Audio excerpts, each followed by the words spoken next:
November 1957, police in the small town of Plainfield, Wisconsin, were searching for a missing woman named Bernice Warden.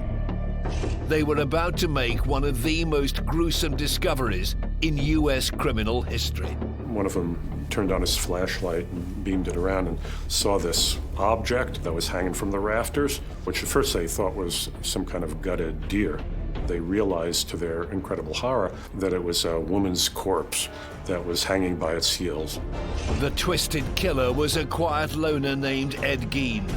Hidden inside the 51-year-old's rural farmhouse was a ghoulish treasure trove of human remains. There was a lampshade made of human skin. They found the remains of 12 human heads, gloves made out of the skin from a corpse's fingers. You think of this happening, now, it'd still be shocking. But back then, in a small, tiny rural community, it was breathtaking. America had woken up inside the nightmare of Ed Gein, one of the world's most evil killers.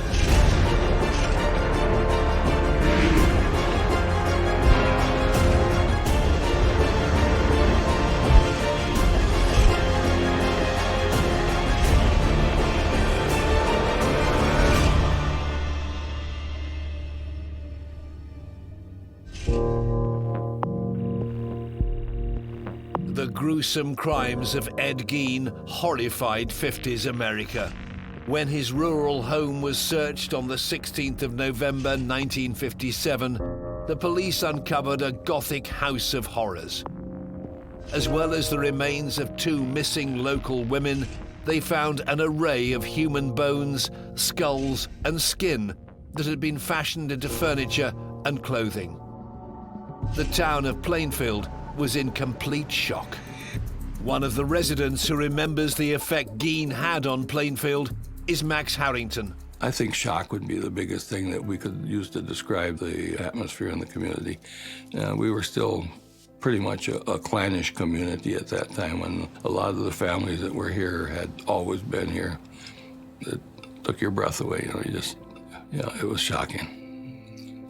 It still is. People don't do things like that in a small town on a normal day. That's just not part of what we grew up with. The story of this twisted killer begins over a century ago.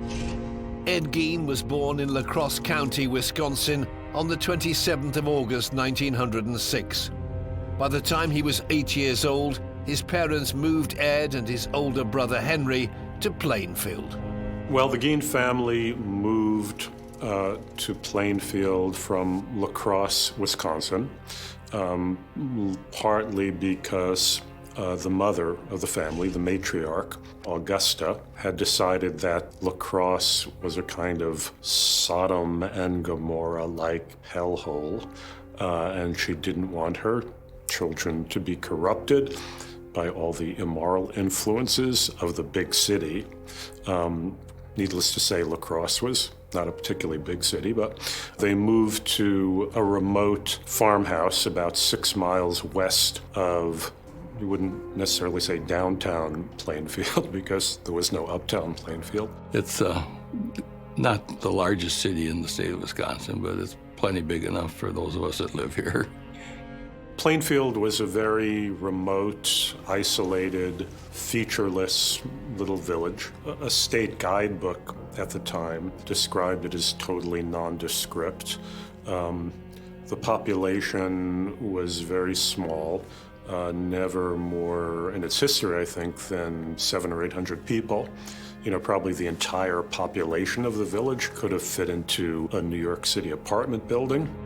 The Gein's 150-acre farm was located on the corner of Archer and 2nd Avenue.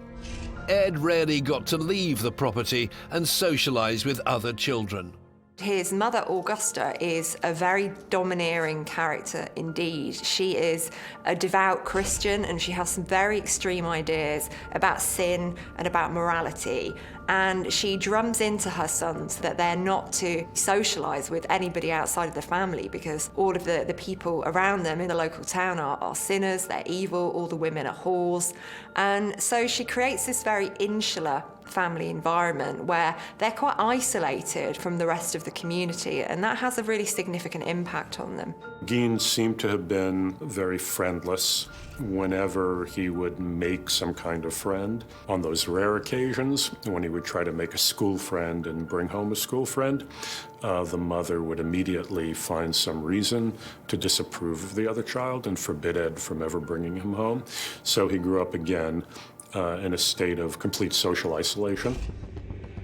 And Gein's relationship with his father was also far from perfect. Well, the father, George, was an alcoholic. He appeared to have been somewhat free in his use of physical punishment, but mostly the picture that emerges of George is of, kind of a hapless individual who was, as all three male members of the family were, under the thumb of his wife, and again, who was regarded as much as anything else as a sort of obstacle or impediment to the household.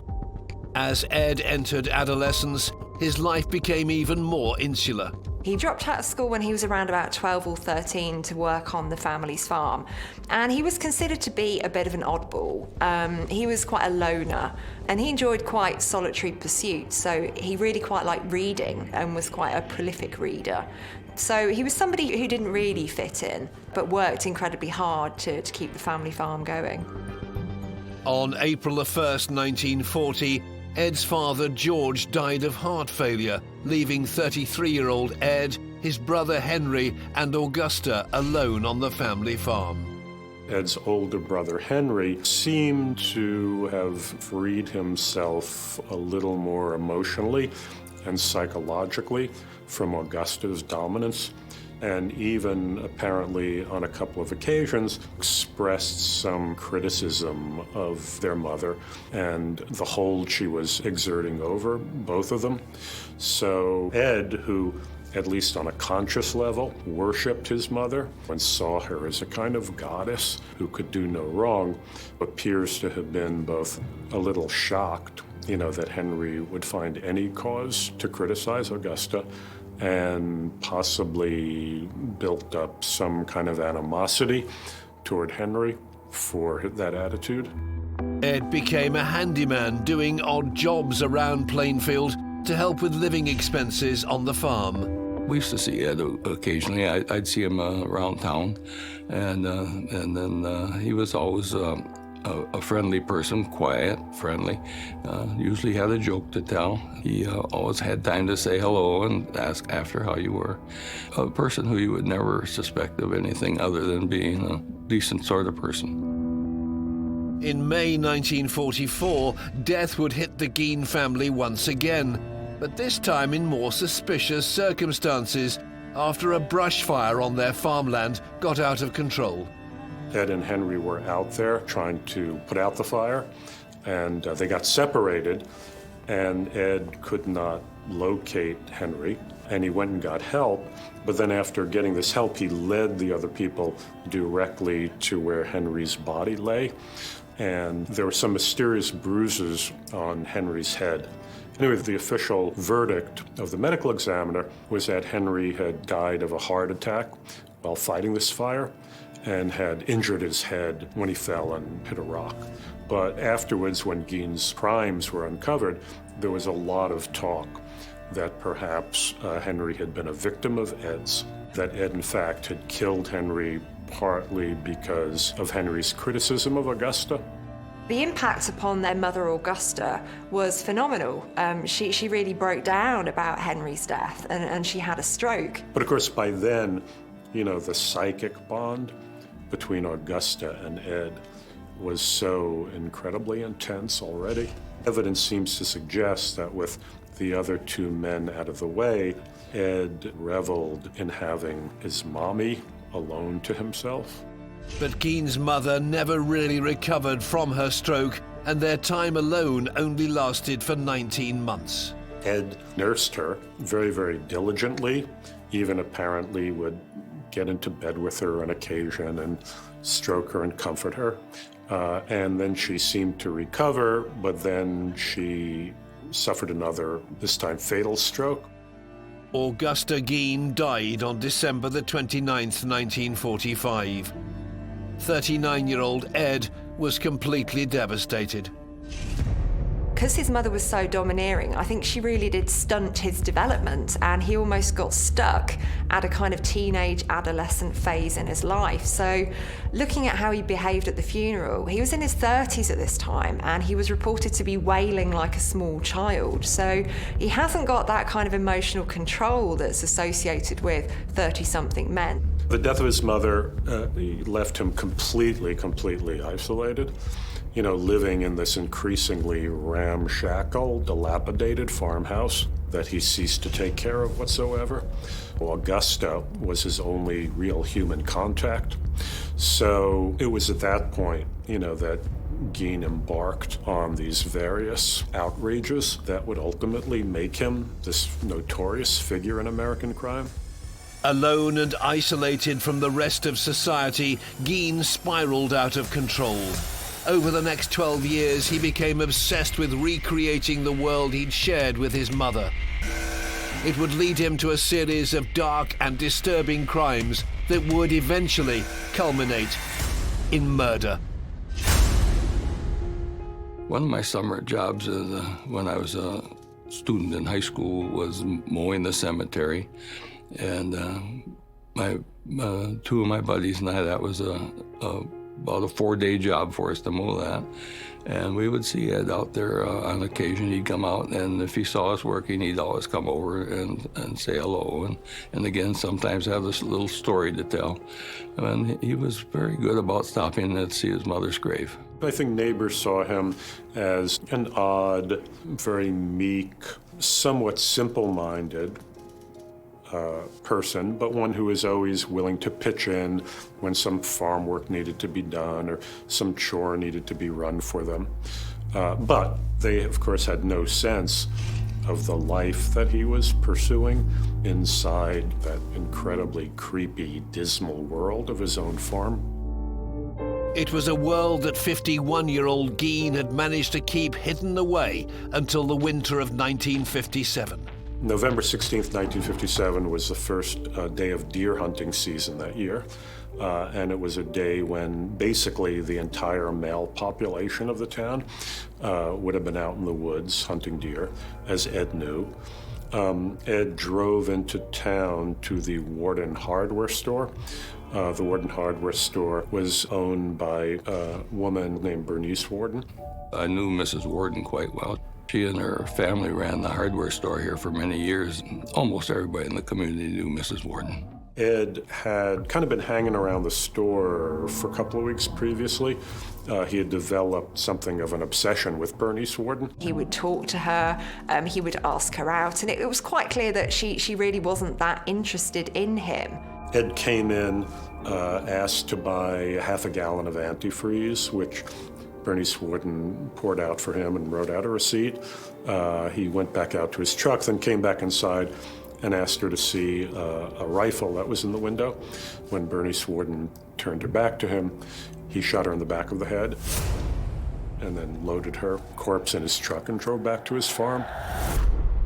Gein had murdered the 58-year-old woman in broad daylight.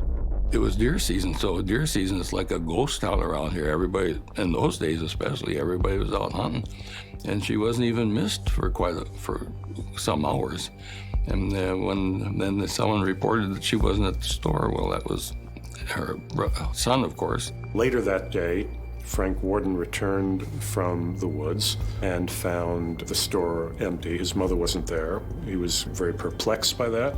And then he saw a trail of blood across the floor of the hardware store, and not only realized, that some foul play had occurred, but immediately suspected Ed Gein, because Gein had been kind of bothering his mother for the past few weeks. And there was one piece of evidence that confirmed Frank Warden's suspicions to the police. When they went to search the place, they found the receipt for the antifreeze that was in Ed's name.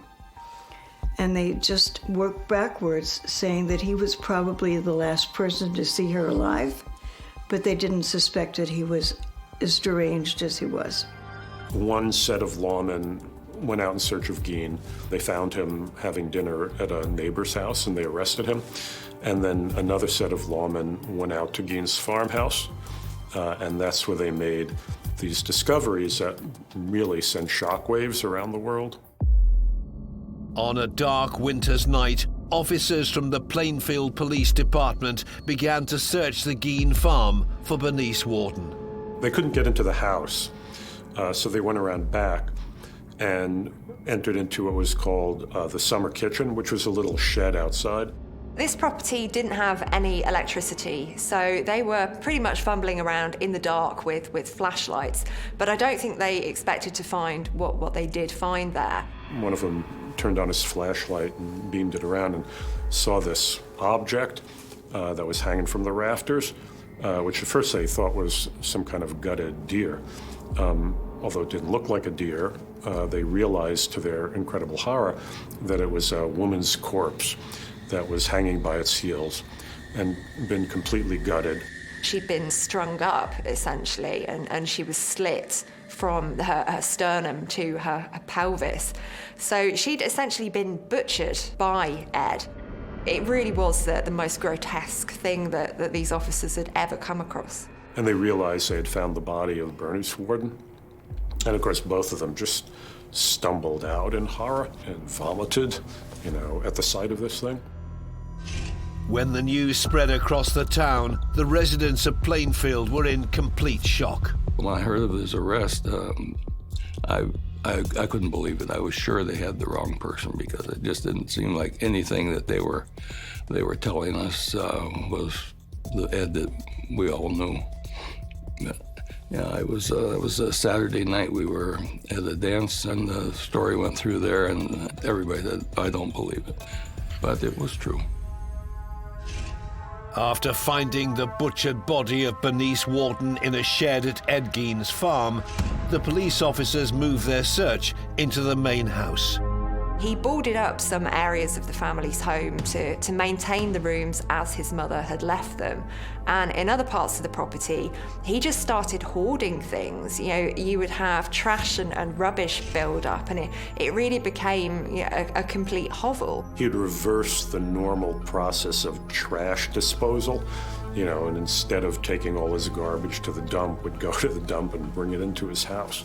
It was just this incredible chaos of trash and garbage. But there was more than just household waste. Amid all that wreckage, they discovered these incomprehensible, unspeakably awful objects that had been fashioned out of human body parts. There were chairs that were upholstered in human flesh. There was a lampshade made of human skin. They found the remains of 12 human heads, gloves made out of the skin from a corpse's fingers. There was a jar containing human noses. There was a box full of female genitalia, some of which had been painted and tied with ribbons. There was a belt fashioned out of female nipples. There was a shade pull made of human lips. They found all types of things that belonged to people that were no longer people. And it was shocking. I mean, you think of this happening, now, it'd still be shocking. But back then, in a small, tiny rural community, it was breathtaking. Ed Gein's farmhouse was the habitation of a literal ghoul. Somebody who had been living amidst these horrific relics of human dismemberment. It was a madhouse. Gein's fascination with death and corpses had been growing ever since his mother had died 12 years previously. Ed had always enjoyed reading. It was quite a solitary pursuit, so that's not particularly surprising. But after the death of his mother and his brother, he started to read an awful lot more, and his tastes in literature really did span quite a wide spectrum. He read pornographic magazines, he read medical textbooks, and he developed a particular interest in Ilse Koch, who worked at one of the Nazi concentration camps and collected patches of skin of the prisoners who were her detained there. And I think all of this was fueling a very active imagination. So he's developing these obsessions and these interests, and he's quite skilled as a farmhand at this point in time. He knows how to slaughter animals, he knows how to prepare carcasses. He's from a community that's very much into its hunting and its fishing. So at some point, reality and fantasy are going to collide. As the search of the farmhouse progressed, officers found that the grotesque collection of body parts became even more disturbing. Among the most hideous of all the items were human skin masks that were hanging from the wall of his bedroom, the faces of women that had been flayed from the skulls and that had been preserved. Some of them had lipstick applied to them and that had been hung on the walls as decorations. And then, most notoriously, there was a skin suit that Ed had crafted out of the upper torso of a woman and the leggings of a woman. And apparently, as he later confessed, he would put on this skin suit and put on one of the female skin masks and caper around in his yard, pretending to be his mother. Gein's macabre collection had been acquired from the very same cemetery where his mother's body lay. 2 years after the death of his mother in 1947, he starts grave robbing. So he's going into a local burial ground, he's digging up bodies, and he's taking things from the bodies. Now, he's not taking jewelry or items of any value, he's actually taking body parts. It really is an absolute house of horrors. So what started off as an interest, which was confined to the pages of a book, has now become a reality behind the doors of this rather bizarre house. So what he's doing in a really grotesque way is trying to bring his mother back to life in some way, shape or form, because he was just so dependent upon her for a sense of his own identity.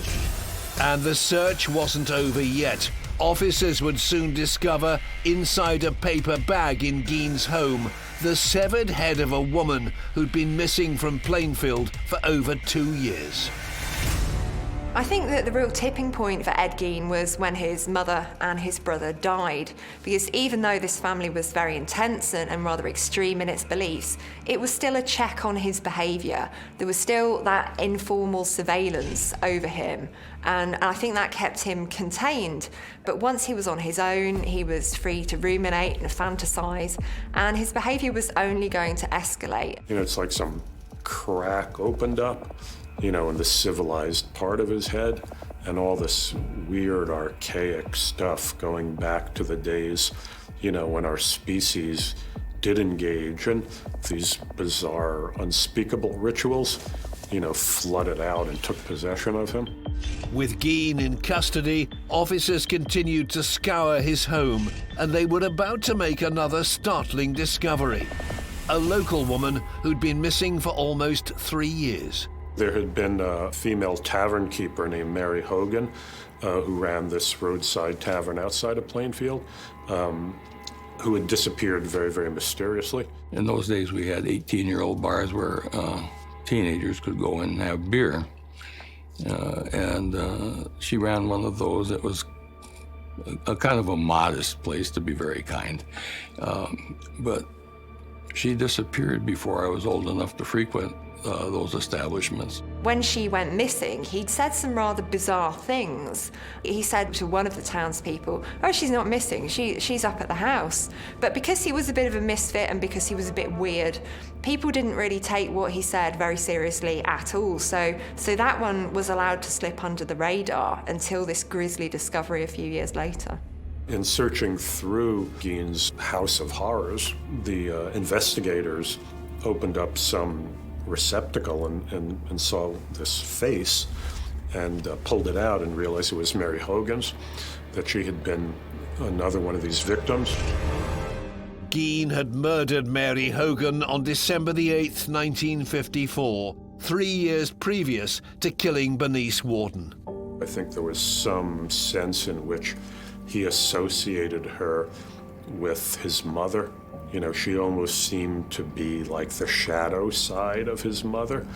And I think in killing her, again, he was both enacting some kind of homicidal rage toward his mother, but I think also there were times when he just ran out of suitable female corpses and had to make his own. Back at the local police station, it was time for Ed Gein to start talking. Well, for the first day after his arrest, I think Ed felt like a bit of a fish out of water. He didn't quite know how to react. But he did start talking after about 24 hours. And the first thing he said was that he wanted an apple pie with a slice of cheese on it. And that really does show the emotional immaturity of this guy. And when you've got somebody whose development stops at a particular point, they don't develop those complex emotions that enable them to empathise with other people or to think through the consequences of their actions. So what you've got here is a teenage boy in a man's body, and he was capable of some really terrible things. He was subjected to a very lengthy interrogation. He freely confessed to the murders of Bernice Warden and Mary Hogan. When the police first broke into Gein's house and discovered this crazy mass of body parts, their first assumption was Gein was a serial killer. It was only during his interrogation that he revealed that they were taken from the corpses he had dug up from the local cemetery. And people, in a way, had a harder time believing that than that he was a serial killer. That seemed like totally beyond the bounds of belief for a whole variety of reasons. Human bodies are traditionally buried 6 feet underground. That's a lot of digging, that's a lot of work to get to them through packed earth. He'd need spades, picks, he'd need to be strung, and he'd need, one assumes, to do it at night because he'd need to be undisturbed. I'm not sure he did recognize that what he was doing was wrong. You know, there are some necrophiles who think, well, I wasn't really hurting anybody. You know, they were dead anyway. Gein confessed to investigators that between 1947 and 1952, he'd regularly visited the local cemetery after dark. He would often follow the local newspapers and read the obituaries, and when some middle-aged or elderly woman who bore some vague resemblance to his departed mother died and was buried, he would apparently go out to the cemetery at night while the soil was still fresh and easily dug up and exhume these coffins and remove the bodies, and sometimes take the entire corpse back to his farmhouse, sometimes just take parts of the corpse back to the farmhouse and leave the rest there. Investigators decided to dig up some of the graves to see if Gein was telling the truth. When they uncovered them, they discovered that the coffins had been broken into and the bodies were missing, or, you know, there were just parts of the skeleton remaining there. He admitted to grave robbing 9 corpses, but the maths didn't quite add up because the police had found 12 human heads in Gein's property, and he'd only admitted to 11 offences against separate people. So the numbers never really added up properly. So there's always been questions over that. Ed Gein's crimes were in the late 50s, 1957. The state of forensic science in those days was far less than we have now. Things like DNA simply didn't exist as a tool, so identification could potentially be very difficult, and I would suspect in certainly some of the body parts simply impossible. There was no doubt that Gein specifically targeted females. All the graves he desecrated belonged to women. I think he was both trying to rebuild his mother, but I also think that he was taking revenge on his mother.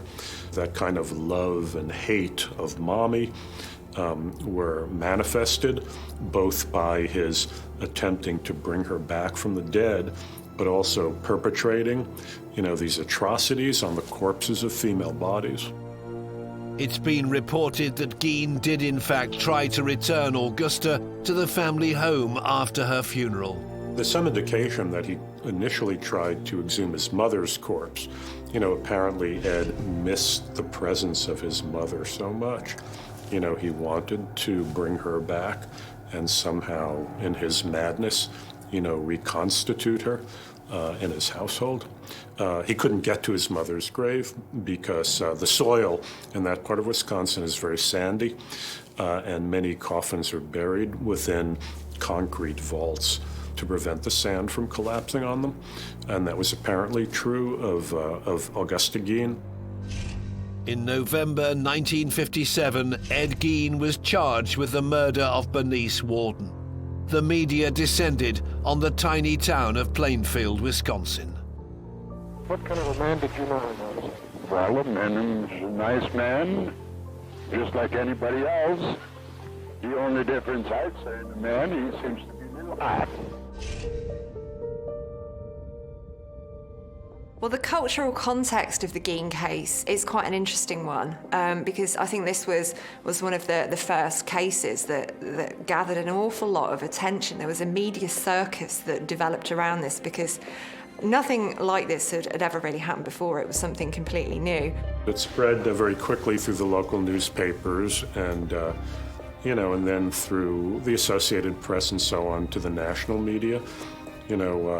Plainfield, which had always existed from the time of its founding in happy obscurity, suddenly found itself to be the center of national and even international attention. It was just an exasperating time, and then we were inundated by nosy Nellies that all thought that, boy, I got to go drive by that old farmhouse.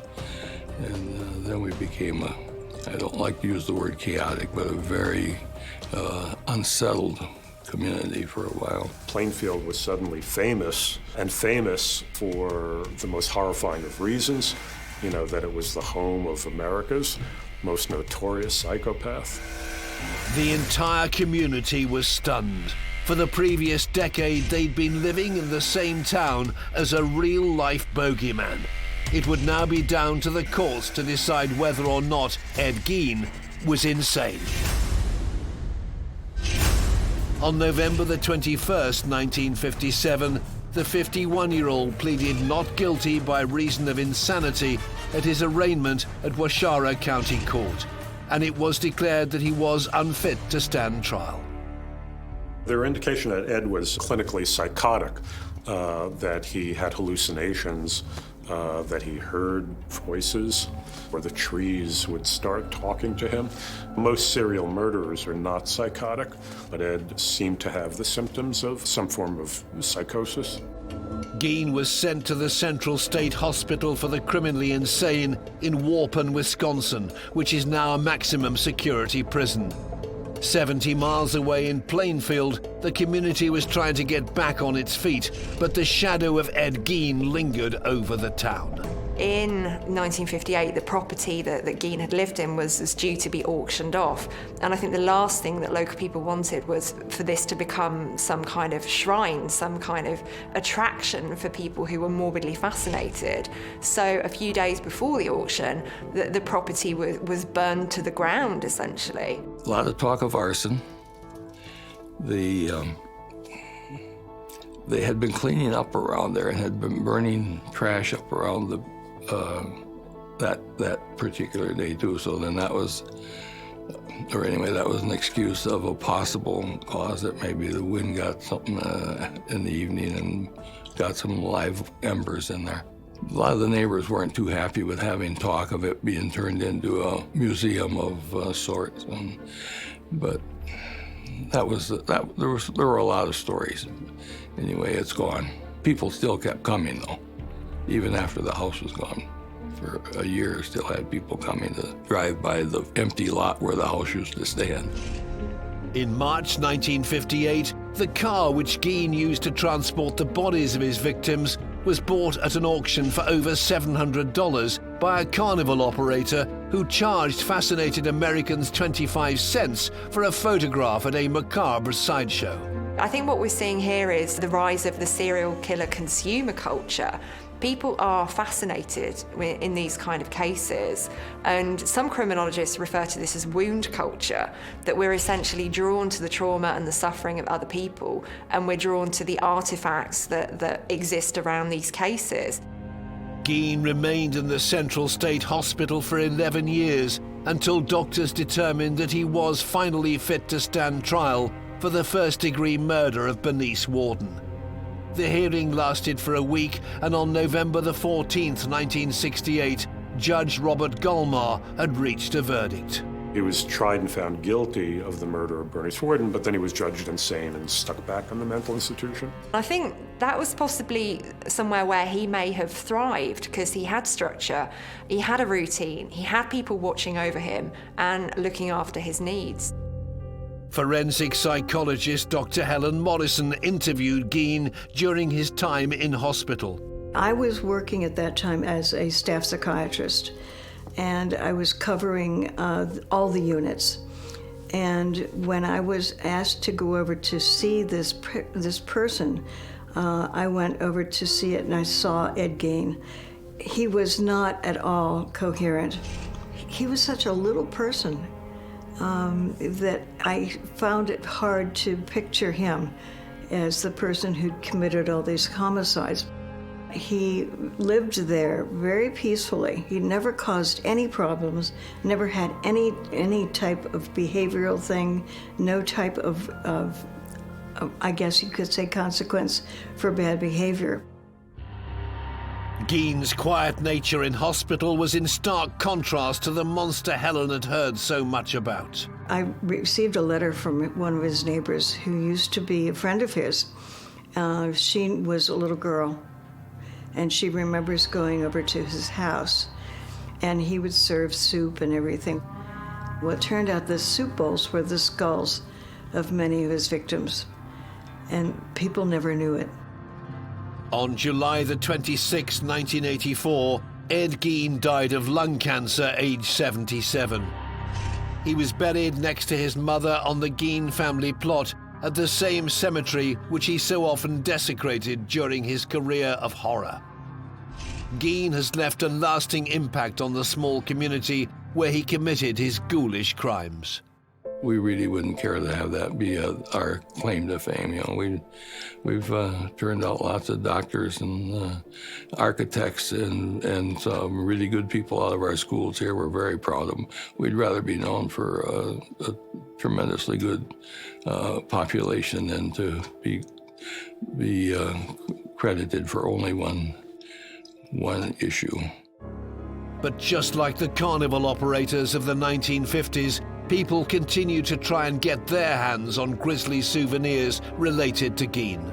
In the year 2000, somebody was found to be selling parts of the gravestone that had been erected at Ed Gein's grave. For people who are fans of the serial killer cult, this was just the gift that kept on giving. They keep putting up headstones, and the headstones keep disappearing. There's a whole category of collectible that has come to be known as murderabilia, and Gein relics are particularly prized among people who collect that kind of morbid relic. Over 60 years since the horrific crimes, Gein has grown into a notorious figure in American folklore, a killer of almost mythic proportions. The two things that are fascinating about Ed Gein is the fact that he only, as far as we know, murdered 2 people, which is a lot less than many infamous killers, but he's had such a huge legacy in films, books, music. He seems to have become a sort of pop culture murderer. At the time the Gein crimes were being revealed in the press, there was a writer of pulp horror named Robert Bloch who had moved to Wisconsin to be with his wife's family. And at some point, when Gein was being interviewed by various psychiatrists, all these headlines in the papers were trumpeting the fact that Gein had been motivated by these deranged Oedipal conflicts, you know, that he was this desperately sick mama's boy, you know, who was perpetrating these atrocities on middle-aged women, you know, who reminded him of his mother. And this caught the attention of Robert Bloch, who decided this could potentially make the basis of a good horror novel, and that became the book Psycho. In the book Psycho, Norman Bates actually, after he's arrested, compares himself at the end of the book to Ed Gein. So the connection is made very, very explicit there in the book. Anyway, Psycho, as we know, turned into one of the great classic horror movies of American cinema. You know, if you look at horror movies before then, there were all these Eastern European monsters, Frankenstein and Dracula and the Wolfman, you know, or else they were aliens from outer space. You know, with Psycho establishes, and, you know, Ed Gein establishes, you know, this quintessentially American figure of horror, the ordinary middle American guy who turns out to be this monster in disguise. And then, of course, Gein becomes the basis for Tobe Hooper's Texas Chainsaw Massacre, and later on for Thomas Harris's character Buffalo Bill in Silence of the Lambs. You know, so Gein has this very, very direct influence on American horror cinema. But Gein's crimes were not fictional, they were very real, and he remains one of the most infamous murderers in US history. We think of Gein as this notorious American serial murderer, but in many ways he doesn't really fit that profile. You know, for example, he wasn't a sexual sadist in the way John Wayne Gacy or Ted Bundy were, or Jeffrey Dahmer. You know, he wasn't driven by that particular form of deviance. I think he was brought up in a vacuum that created the conditions for someone who would go on to do evil things. So whilst most people are shocked and repulsed and absolutely horrified at some of the things he's done, because he didn't have that filter and that check on his behaviour, he was able to escalate to a level of evil, I think. Evil is something that, you know, professionally, people don't believe in evil, but I truly believe that he was evil. I think there are people who would like to say that the devil got into him and made him do these awful things, but I think he was born evil. The Ed I knew was not an evil person. He did things that normal people do not do. And there's just no doubt about that. And to kill two people is certainly not a person who you would really like to invite to your neighborhood party. But yeah, he was. There was something in his head that didn't click right. Ed Gein's crimes are the stuff of genuine nightmares. The man with an unhealthy obsession with his mother brazenly murdered two women and kept a bizarre collection of gruesome keepsakes inside his house of horrors. He truly deserves to be remembered as one of the world's most evil killers.